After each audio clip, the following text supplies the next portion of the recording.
I didn't know what was going to happen to me. I didn't know what to expect. I kept walking up to her house, and then I finally reached it, that apartment. Passed through the gateway, and I turned for the stairwell.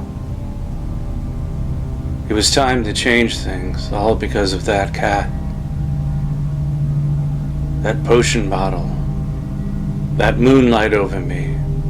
The last drips and drops of the greenish-blue liquid inside of the bottle. I wasn't sure if anything was going to happen. I slugged the bottle back for the last few drops that were left, hoping that would speed up the process. It was bitter. It burned my lips and my throat, and I coughed.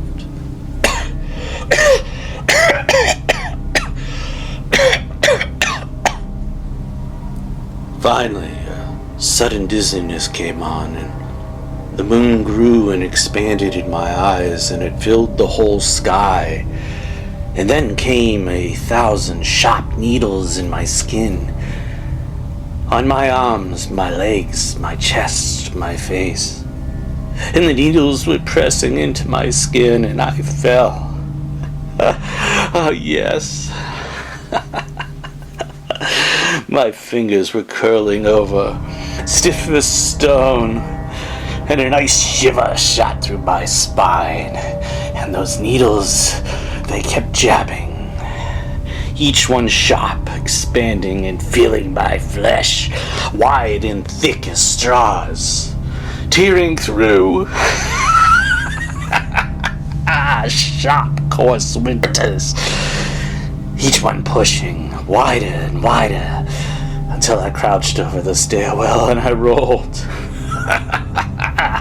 My spine was expanding, a needle pushing through the spine, and then more straws coming through, and coarse wood splinters and more slivers jabbing and cutting, and 1,000 more needles. Oh, and the hairs came through my face. I clenched my eyes tight, everything dizzy, spinning. My thoughts were racing. At first I thought I was poisoned, imagining things, lost in a dream. Not a nightmare. Couldn't be a nightmare, no. It was happening. It had to be happening. My eyes, my breath, everything started to go black.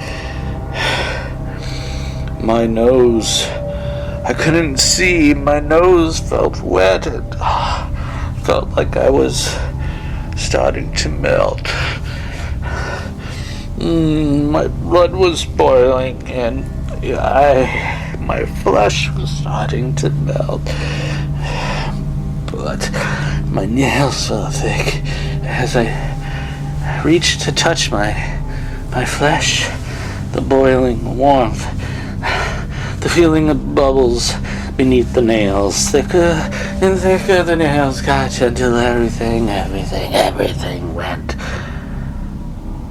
black.